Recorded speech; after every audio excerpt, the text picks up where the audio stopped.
प्रिय साथियों, नमस्कार। मैं संजू कुमारी सरोज आप सभी का सरोज संपदा चैनल पर सहृदय स्वागत करती हूँ। UGC net 2025 paper 1 most choice question का पार्ट 9 हम लोग सेशन साझा करेंगे। इसके पहले इसका मेथोडोलॉजी का कुछ सेशन पार्ट 8 तक सेशन साझा किया जा चुका है। यह रिसर्च एप्टीट्यूड के अंतर्गत बाइलिंगुअल आपको हिंदी एवं इंग्लिश में मिलेंगे। प्रैक्टिस फटाफट के अंतर्गत हम सब सेशन साझा करें। सेशन पर नए हैं तो kindly support, like, comment, share करें, जिससे एक दूसरे का हौसला अफजाई हो सके और पूरे आत्मविश्वास के साथ सेशन साझा करते रहें। तो ज़्यादा देर न करते हुए हम सब प्रश्न की ओर चले। प्रश्न है 1 नंबर पे, कोई शोधकर्ता अधिगम शैली पर सहपाठी अंतरक्रिया के प्रभाव का अध्ययन करना चाहता है। इस अध्ययन में अधिगम शैली ए स्वतंत्र चर है, बी आश्रित चर है, सी नियंत्रित चर है, डी मध्यवर्ती चर है। इंग्लिश है, a researcher studies the effect of peer group interaction और learning styles the variable learning style in this study function as a independent variable, b dependent variable, c control variable और d है intervening variable। इसमें सही विकल्प का चयन करना है। ABCD में क्या हो जाएगा?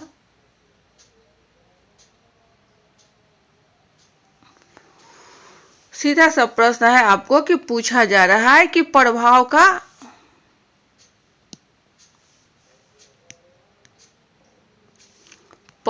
का अध्ययन।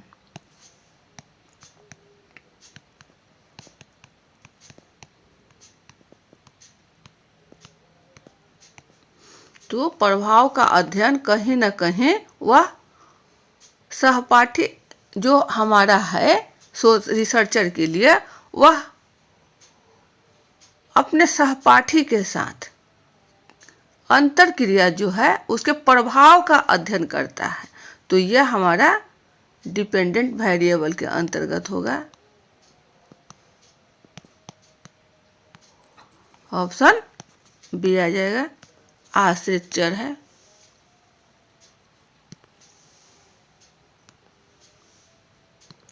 सही आंसर का मिलान है।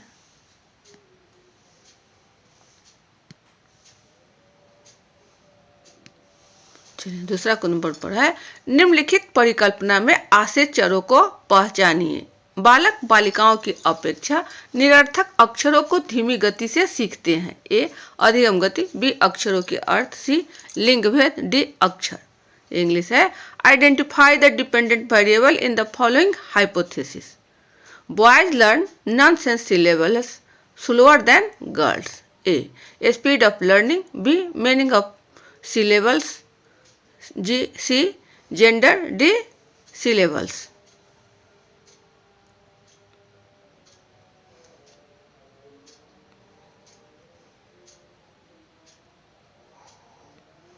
सही क्या हो जाएगा?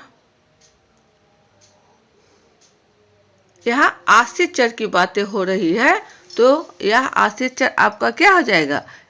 Speed of learning.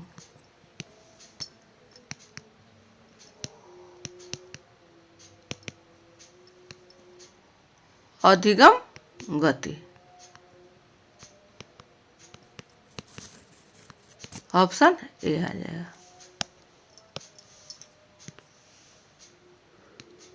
सही आंसर का मिलान है।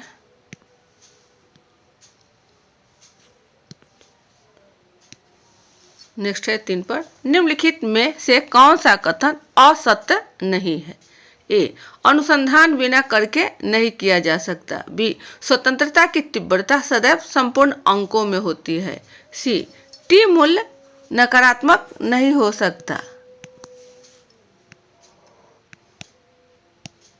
डी उपर्युक्त सभी। इंग्लिश है, which of the following statement is not incorrect? A research can not be done without a variable, B degree of freedom has to be always in whole number, c t value cannot be negative, d all the above। प्रश्न को भी ध्यानपूर्वक देखा जाए कि पूछा जा रहा है असत्य और उसमें भी लगाया है नहीं है, असत नहीं है, नॉट इनकरेक्ट।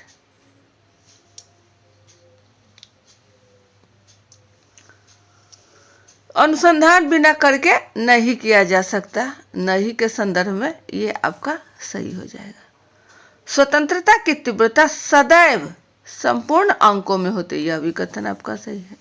और टी वैल्यू नकारात्मक नहीं हो सकता, ये तीनों कथन आपका सही है। तो ऑप्शन डी की ओर जाएगा, ऑल द एवं उपर्युक्त सभी। सही आंसर का मिलान।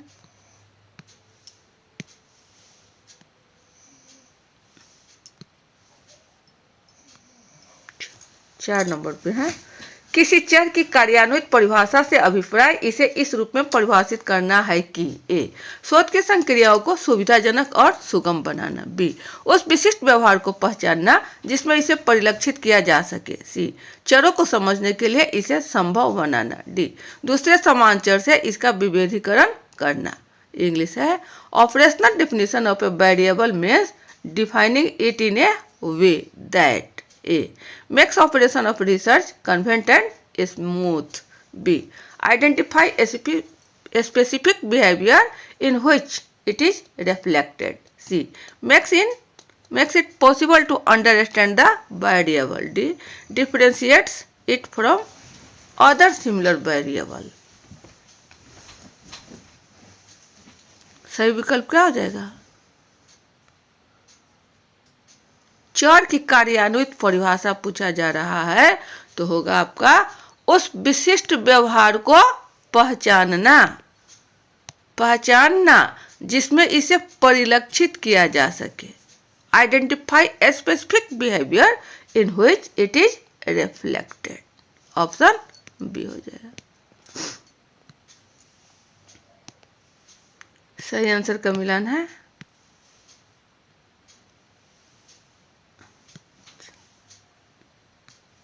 नेक्स्ट है 5 पर, निम्नलिखित पूर्व धारणा में से कौन सी पूर्व धारणा का अनुसंधान परिकल्पना द्वारा परीक्षण संभव नहीं है? ए, बुद्धि का विकास बालक की आयु व प्रशिक्षण पर आश्रित नहीं है। बी, पूर्वाग्रह से ग्रसित व्यक्ति में किसी अरुचिपूर्ण विषय के प्रति ऋणात्मक अभिवृत्ति विकसित होती है। सी, शैक्षिक उपलब्धि में शैक्षिक अभिक्षमता एक सहायक कारक है। डी, अग्रिम संगठक अधिगम को सुसाध्य बनाता है।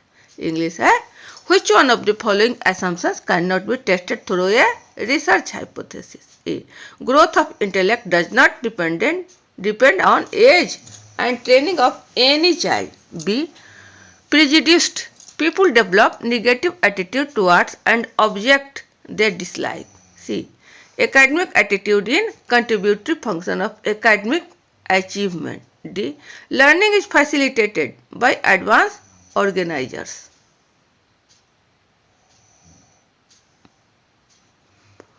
सही विकल्प का चयन करना है। पूर्व धारणा में असम्पशंस में हमको क्या है वो भी प्रश्न देखेंगे कि पूछा जा रहा है नहीं को भी, तो इसका हो जाएगा आपका बुद्धि का विकास बालक के आयु प्रशिक्षण पर आश्रित नहीं है, ये आपको सही के संदर्भ में है। पूर्वाग्रह से ग्रसित व्यक्ति में किसी अरुचिपूर्ण विषय के प्रति ऋणात्मक अभिवृत्ति विकसित होती है। अरुचिपूर्ण, तो यह भी नहीं से संदर्भ में है, तो यह सही हो जाएगा। शैक्षिक उपलब्धि में शैक्षिक अभिक्षमता एक सहायक कारक है, यहाँ देखा जाए। अभिक्षमता ये जो है आपका एकेडमिक अचीवमेंट जो शैक्षिक उपलब्धि है ये आपका है, लेकिन पूछा जा रहा है कि नहीं है, तो हमारा सही से क्या आ जाएगा? यही हो जाएगा, ऑप्शन सी हो जाएगा। अग्रिम संगठक एडवांस ऑर्गेनाइजर्स अधिगम को सुसाध्य बना, ऐसा कुछ नहीं। चलो ये सी आपका आ जाएगा। सही आंसर का मिलान देखा जाए, चलिए सही है।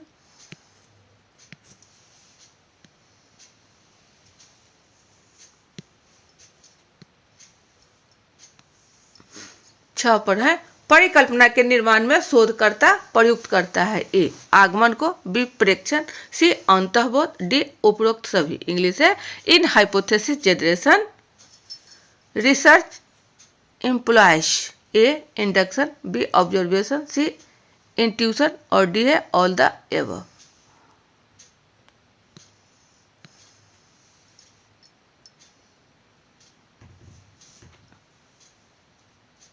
परिकल्पना निर्माण में क्या प्रयुक्त होता है? तो यहाँ इंडक्शन भी है, ऑब्जर्वेशन भी है और इंट्यूशन भी है। तो हमारा क्या हो जाएगा? विकल्प डी की ओर, ऑल द एबव सही आंसर का मिलान है। नेक्स्ट 7 पर है, जो लोग अन्वेषणात्मक व्यावसायिक कार्यक्रमों में भाग लेते हैं वे उन लोगों की अपेक्षा जो ऐसे कार्यक्रमों में भाग नहीं लेते हैं समाज के विकास में अधिक योगदान करते हैं। एक अच्छी परिकल्पना के किस सिद्धांत की अवहेलना उपरोक्त परिकल्पना में है? ए परिकल्पना तार्किक रूप से स्वीकार्य होनी चाहिए, बी परिकल्पना संक्षिप्त होनी चाहिए, सी परिकल्पना परिचित पदों में परिभाषित होनी चाहिए, डी परिकल्पना परीक्षण योग्य होनी चाहिए। इंग्लिश है those who enroll themselves in an exploratory vocational program will contribute more to the development of society than these not enrolled in the program. Which one of the important characteristics of a good hypothesis is violated in the Abel hypothesis? English में इसका option है A hypothesis should be logically acceptable, B a hypothesis should be concise, C a hypothesis should be defined in operational terms और D है hypothesis should be testable।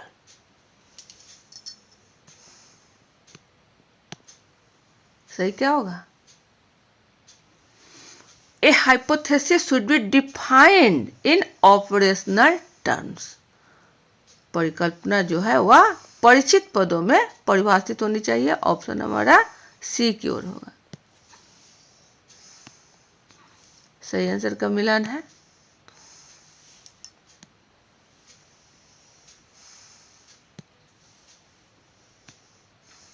आठ पर है, नल परिकल्पना के विषय में इनमें से क्या सत्य नहीं है? ए यदि प्राप्त किया गया सांख्यिकी मूल्य सार्थक हो तो इसे अस्वीकार कर दिया जाता है। बी इसे स्वीकार किया जाता है जब प्राप्त सांख्यिकी मूल्य प्रतिचयन दोष के कारण नहीं आए हो।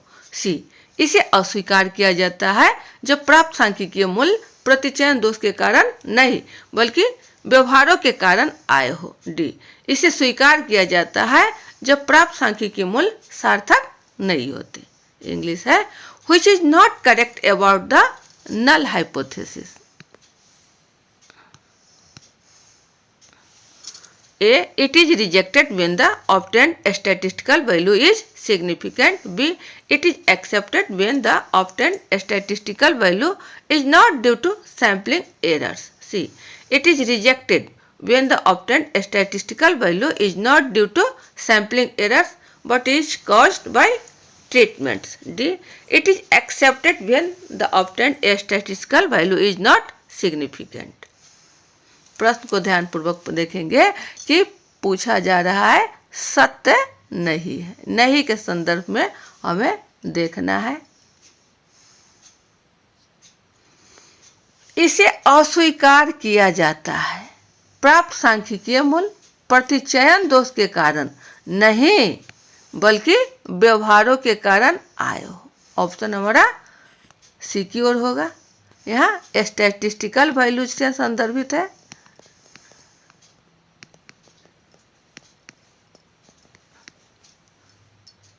It is rejected when the obtained statistical value is not due to sampling errors but is caused by treatments. व्यवहार में व्यवहार के कारण जो दोष है इसके कारण इसके सांख्यिकीय मूल्य प्रतिचयन जो है वह अस्वीकार किए जाते। ऑप्शन सी की ओर सही आंसर का मिलान है।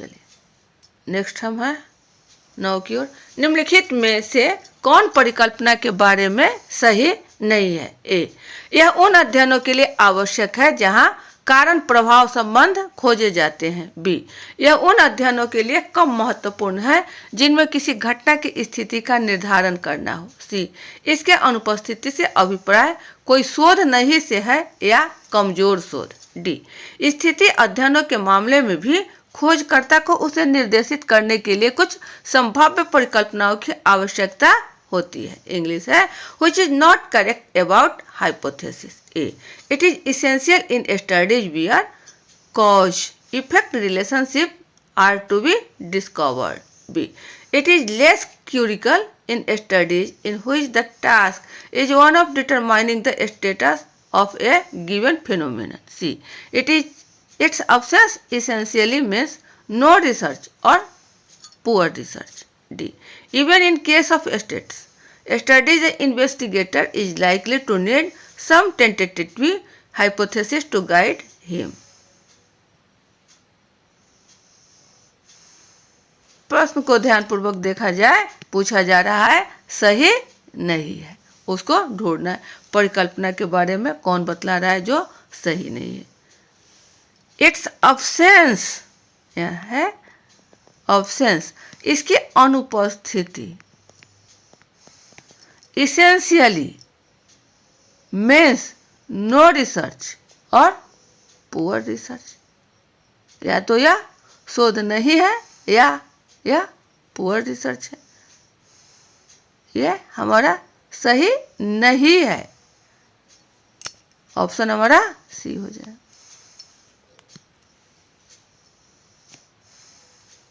सही आंसर का मिलान है।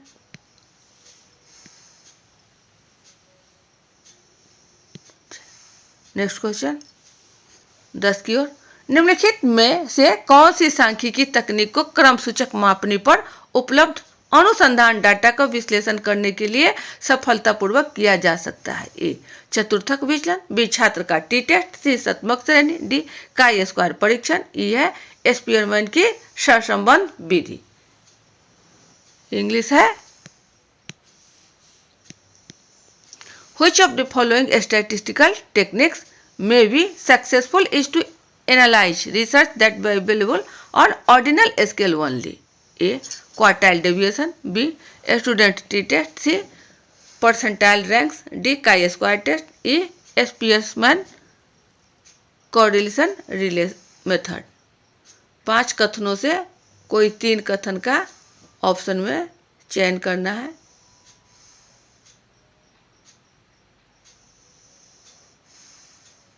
इसमें आपका ऑर्डिनल स्केल पर, और ऑर्डिनल स्केल में हमारा होता है क्रम से, सीक्वेंस में, लाइन बाय लाइन। इसको ढूंढना है कि कौन सा हमारा जो डाटा एनालिसिस करने के लिए किया जाता है। तो चतुर्थक विचलन यानी क्वार्टाइल डेविएशन के अंतर्गत है। स्टूडेंट टी टेस्ट में भी किया जाता है। परसेंटाइल जो है यह आपको सांख्यिकी तकनीकी का क्रम सूचक में नहीं है। तो ए और बी हमारा है नहीं, स्टूडेंट टी टेस्ट आपका नहीं होगा, लेकिन परसेंटाइल रैंक्स आ जाएगा, परसेंटाइल रैंक्स होगा। क्वार्टाइल स्टूडेंट टी टेस्ट नहीं होगा, ये आपको परसेंटाइल होगा। काई स्क्वायर नहीं आएगा। अब स्पीयरमैन बच गया, तो यही आपका स्पीयरमैन ए, सी और ई आ जाएगा। ऑप्शन क्या है? ए, सी, ई, बी की ओर देखा जाए। सही आंसर का मिलान है।